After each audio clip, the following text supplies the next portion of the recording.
Namaskar viewers, hello and welcome to Sansad TV. I'm Tina Jha, you're watching Perspective. On the show today, we will talk about the Defence Forces Vision 2047, a roadmap for a future-ready Indian military, which was released by Defence Minister Rajnath Singh, alongside the Chief of Defence Staff, the 3 service chiefs and also the Defence Secretary. Prepared by the Headquarters Integrated Defence Staff, the document lays out a long-term strategy to build a modern, integrated and technologically advanced military by the year 2047, when India marks 100 years of independence. The vision emphasizes sweeping strategic reforms, capability development and organizational transformation to help India respond effectively to evolving geopolitical and security challenges. At its core is the idea of a fully integrated, multi-domain and agile force capable of deterring adversaries and responding effectively across the entire spectrum of conflict.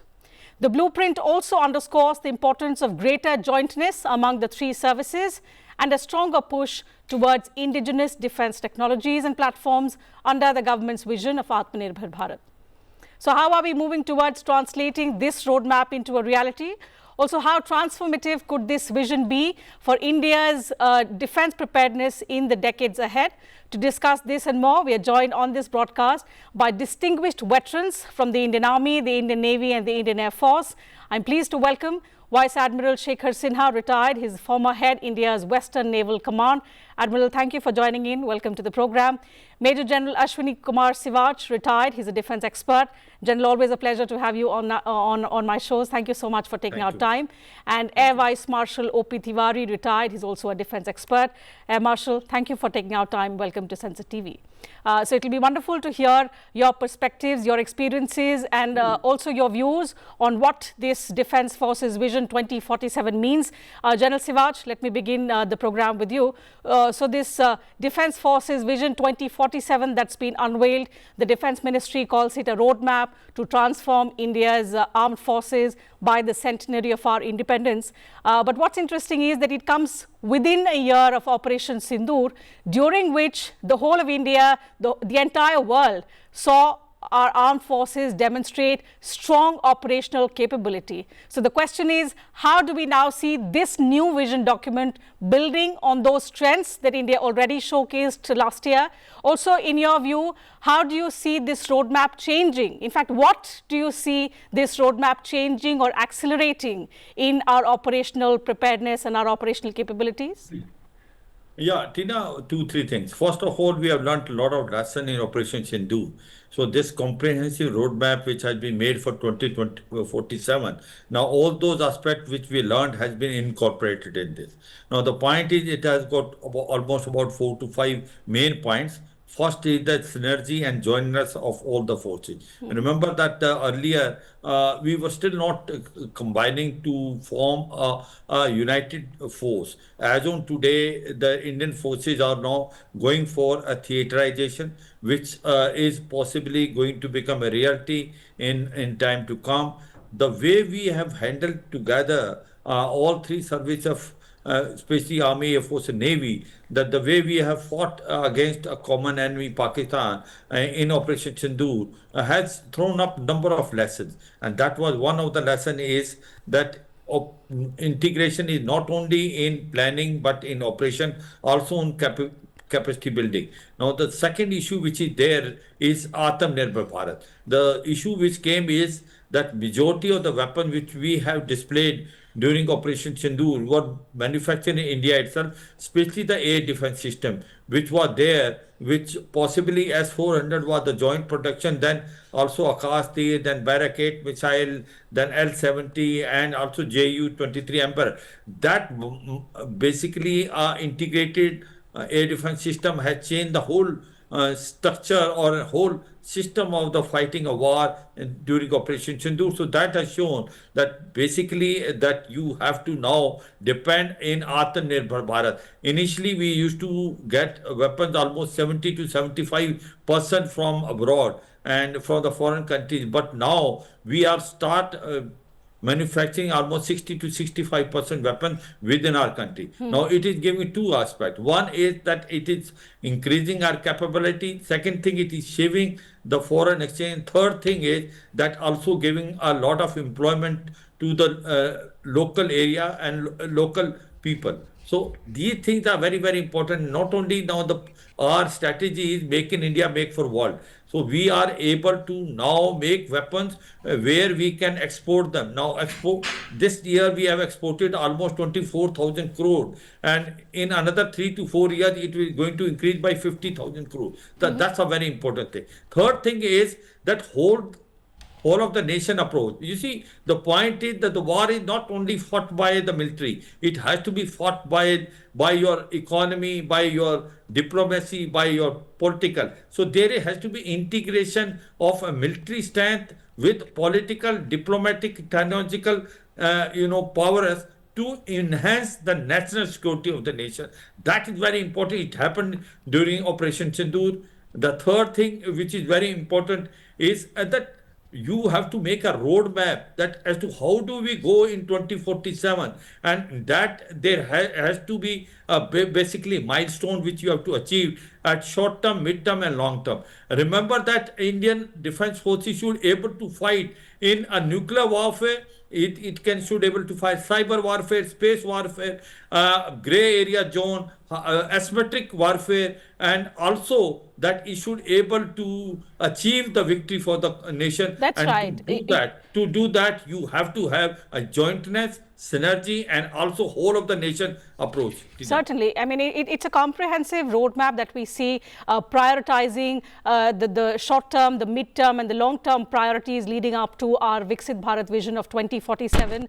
Air Marshal, correct me if I'm wrong, but it looks like one vision document which is perhaps one of the most ambitious long term roadmaps in context of the armed forces that India has had over the decades.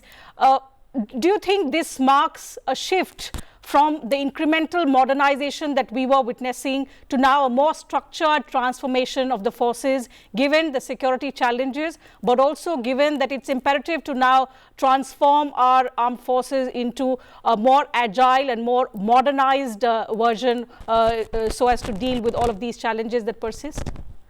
Yeah, I fully agree with you, but now I must say that there should be a flexibility factored into such documents, because you cannot be rigid and plan for 47. The way Ukraine war has taken place, the Iran war has taken place, they brought different dimensions to the war. I'm not saying that army not important, but the role has been restricted. Role has been restricted considering if you don't want to occupy anybody's territory. But Aatmanirbharta, like Siva sir was saying, is very important. Navy as such, Siraj sir will agree with me, Navy has been planned well. They have planned for long plan when the ship manufacturing starts, when it will come back. Sir will elaborate on this issue. But where you were lacking was in Air Force, because maximum outflow revenue was on purchase of aircrafts.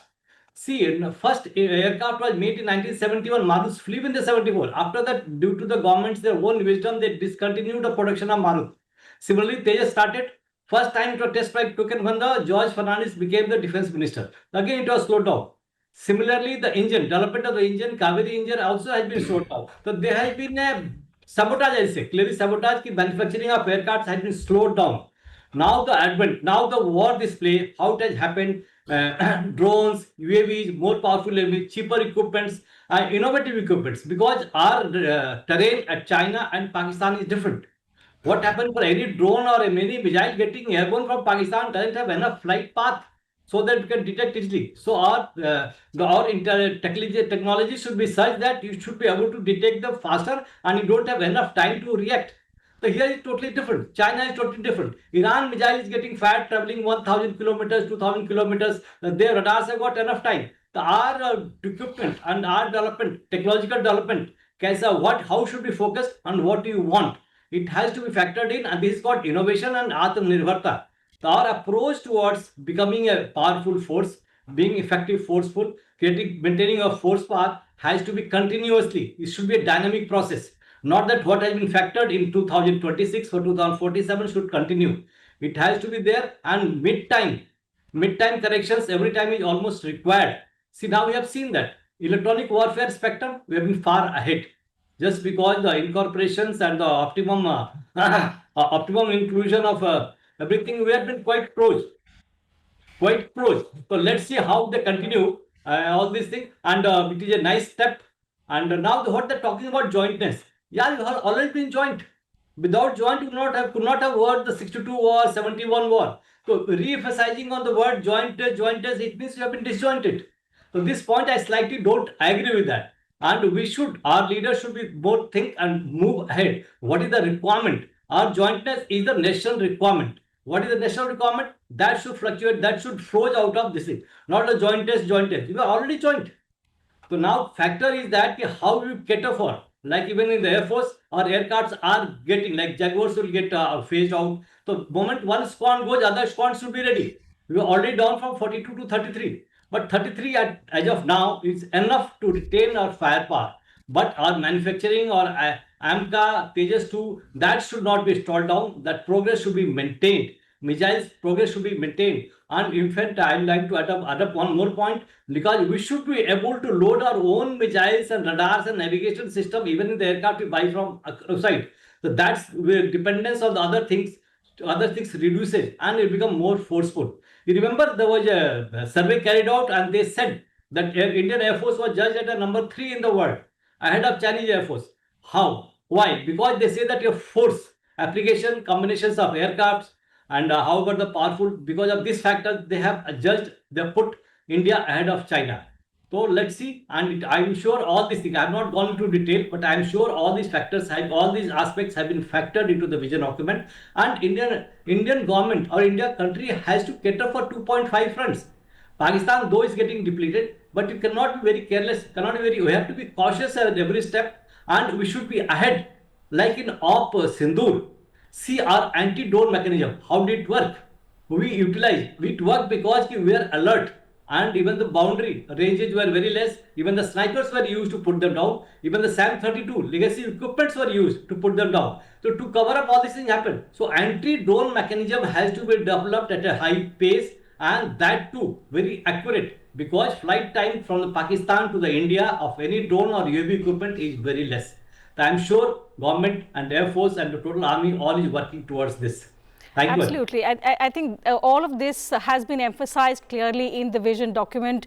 Taking on from what you said, especially in context of India's security environment, Admiral, to you now. The security environment around us has become increasingly complex, to begin with the geopolitical scenario and the worsening situation around the globe, but also within our neighborhood, for some continental challenges on the northern borders that we've already seen, to expanding maritime competition also in the Indo-Pacific.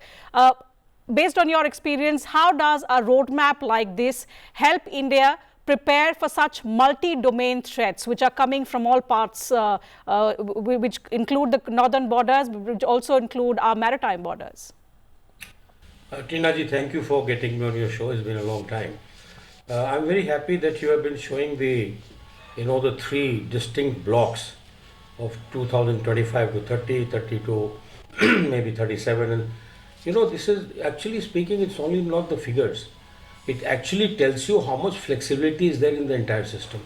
It also takes into account the technological advancements that we will make and how it can change. And that is why you'll find the last two, the intermediate goal and the final goal, has got 7 years, so 2 years extra. Otherwise, in 15 years, it should have been done.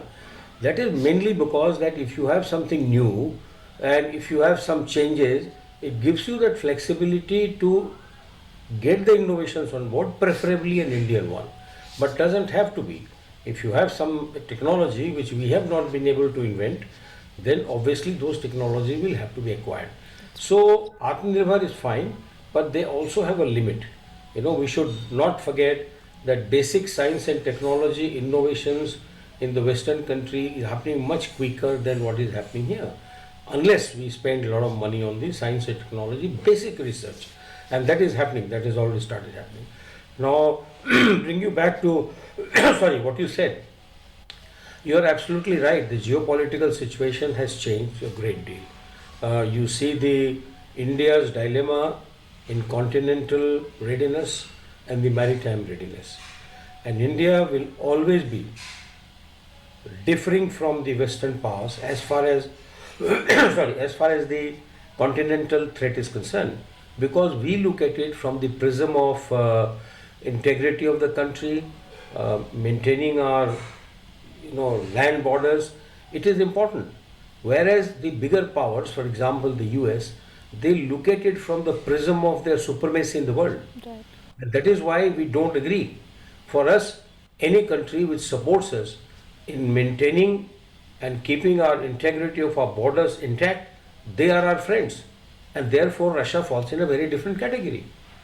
Whereas America or the Western power will always look at this area as to do they have supremacy in this area in the Eurasian landmass or not. So this is the difference which will always happen. It will never tally with the Americans. Coming to maritime domain, 70% of the world is water. You must have heard this many times. But this is where all of us, in the Quad and other Western powers, we have convergence of our end game, right? So if we have a convergence, then obviously our theories, our practices will meet. And that is where the most of the innovation is actually underway.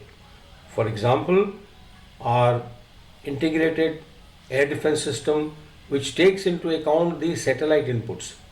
You saw what China did. China has given all satellite information and the Americans about the, everything that was getting airborne from India. And now China is doing the same thing to giving it to the Iranians. And that is why Iranians are lasting. So therefore, just because Iranian was supposedly a weak power, it will sustain itself because the inputs from China and Russia are actually adding to its capability. Number one, it's a civilizational country. So lesson for us is that we are a civilizational country, we don't give in. We will fight till the end, but that should not be our driving aim. Our aim should be, are we innovating? You have given clear pictures. So you mentioned about the joint and all of nation approach. Yes, Tinaji, look, now war is not only on the border. Now the war has come to your doorstep. Right. You saw the submarine from US sinking the Iranian ship off Sri Lanka. It's on our backyard.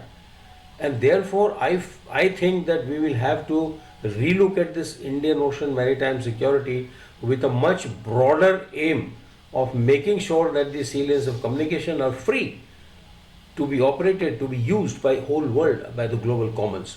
As we go forward, we'll cover some more this time. A related question, Admiral, based on what you've said so far.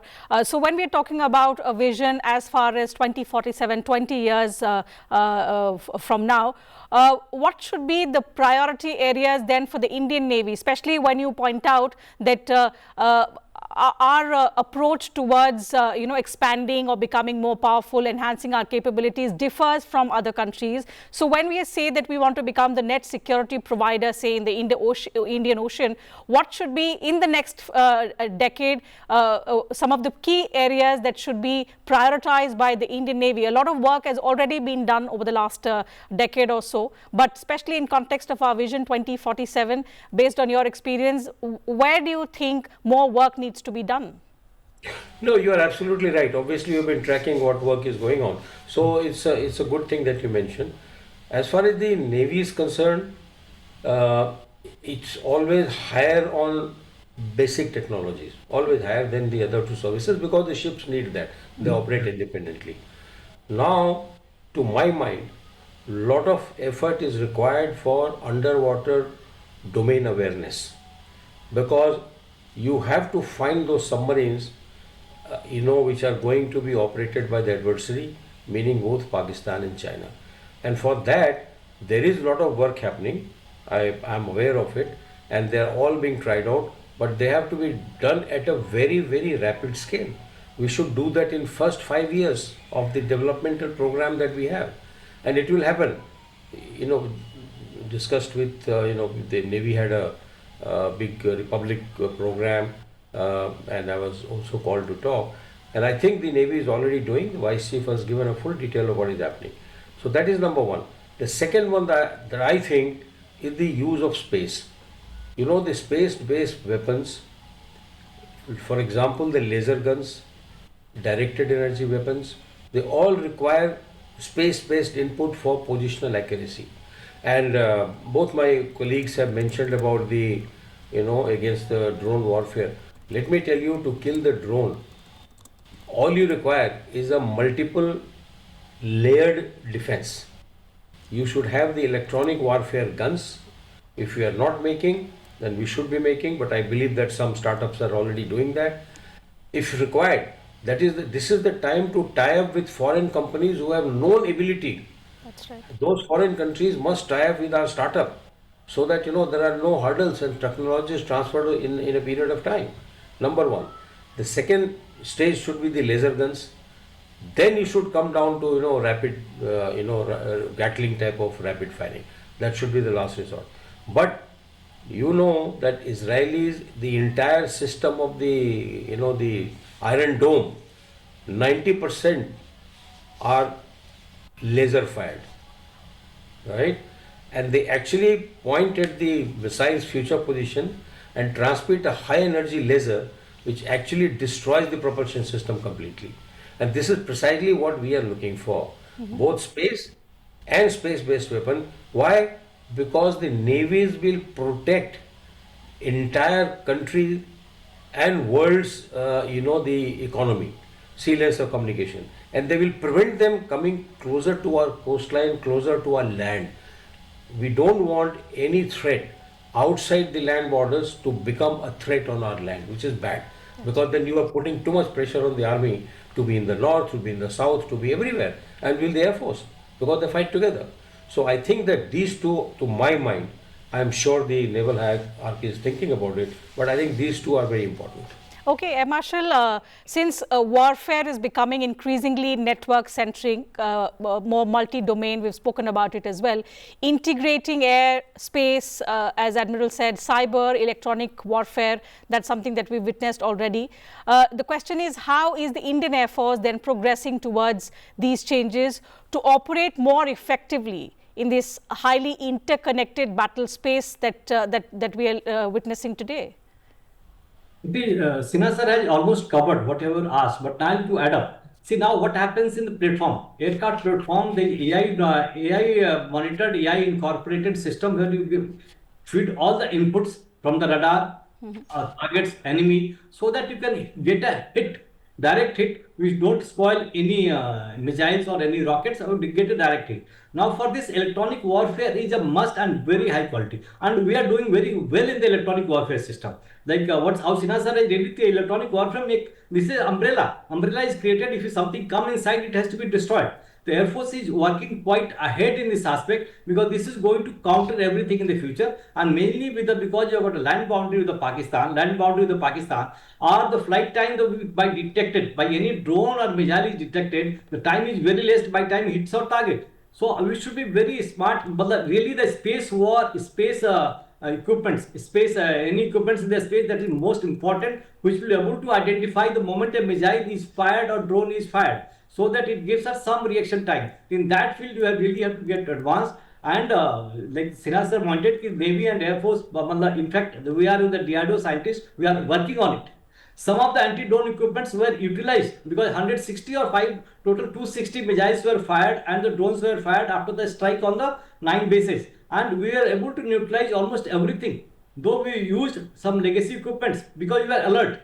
But if such a reaction takes place when you are not fully alert, then we'll lose. A lot of things will have to face destruction in certain places. So all these activity, constant monitoring, even that army, certain things that they are going on but machine monitoring all along the border will be able to save lives. So these technology advancements and lot of startups in India, they are coming out with the unique ideas which will be very beneficially at the border of China, where the terrain is specific, a different terrain which other than the places in the world. All these things, the government will factor in it. Let's see how it comes up. And I'm sure will come up. The way government is supporting everybody, and that potential will be harnessed and will come and get a desired effect. I think that's ultimately the goal, and that's why it's been marked into 3 different phases on how this will be approached by 2047.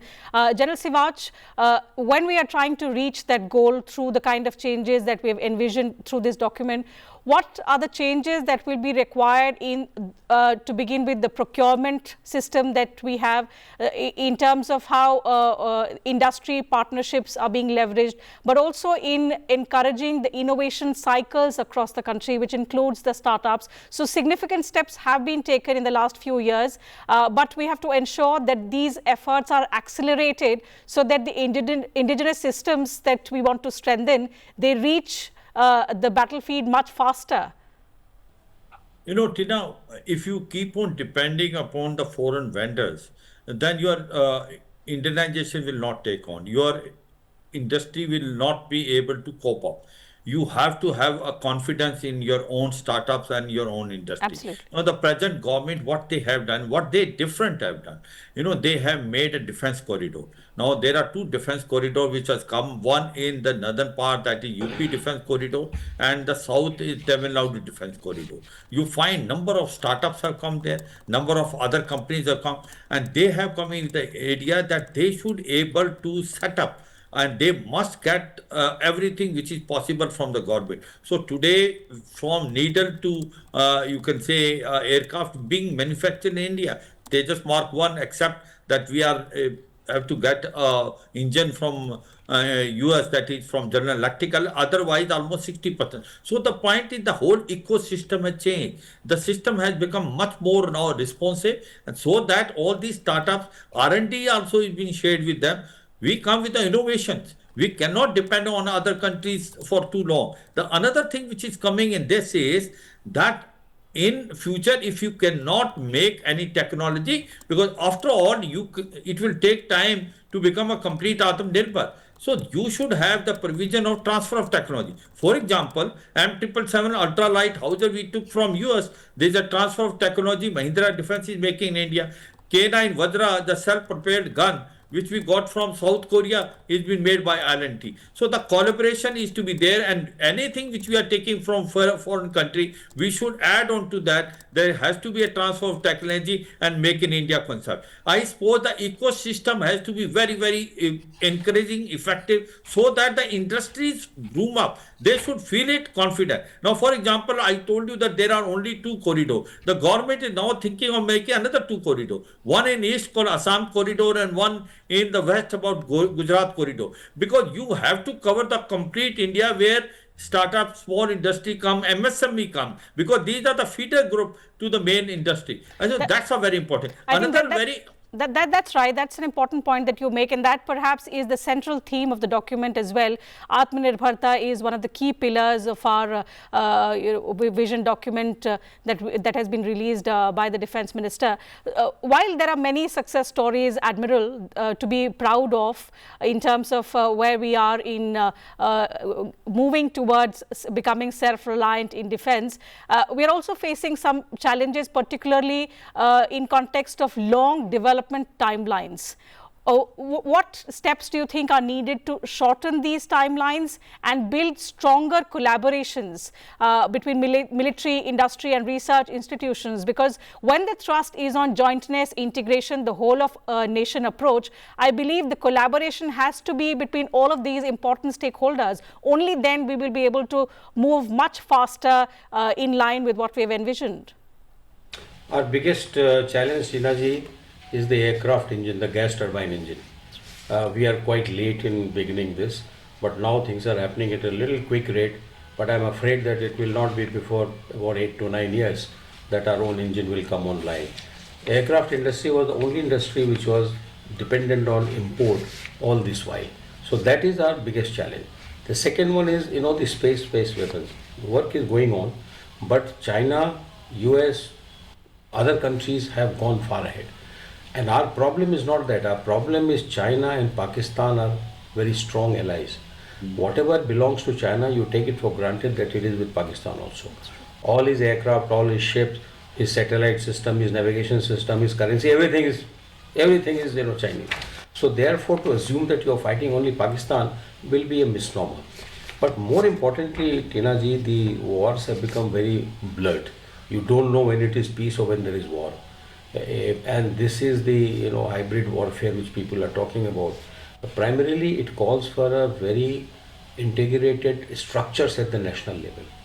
For example, let there be one head under which the CDS and CDS should have structurally all these three fighting pillars with him. All Ministry of Communication, Ministry of Roadways, Ministry of Shipping, they all have to work in one team, because if peace and war has very little difference, then there better be inside and take action. For example, I'll just give you about sea. 90% of the ships at sea are commercial ships, they are not warships. It's only 10% ships are warships. So when you fire at somebody or somebody fires at it, collateral damage of the merchant ship getting hit is going to be phenomenal. Now you see what is happening, see the oil prices, the Straits of Hormuz being closed.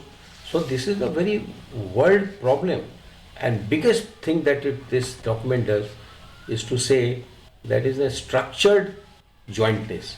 It means that it is not that right from top you have to draw the lines, CDS, so and so, so and so, so and so together.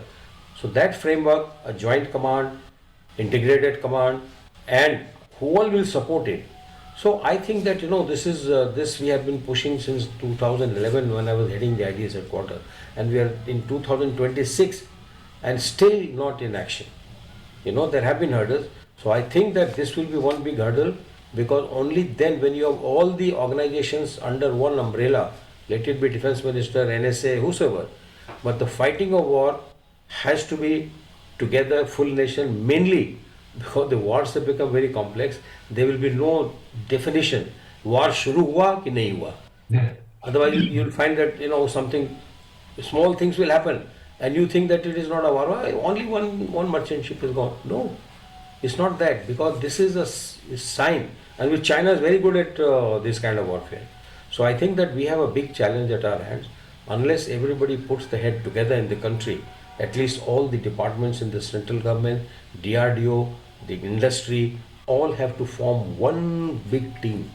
And it should not be that you have to call them. No, this guy should be available with the team at all times. Absolutely. I think given the insurmountable challenges that we face, about which all three of you have spoken about, while it's a transformational roadmap in the form of the Defence Forces Vision 2047, the key lies in implementation of this roadmap over the course of the next 20 years. Time allows us to take up only that much on the program, gentlemen. Thank you so much for joining in, sharing your thoughts, your experiences with us and our viewers. To you viewers, thank you very much for your time as well.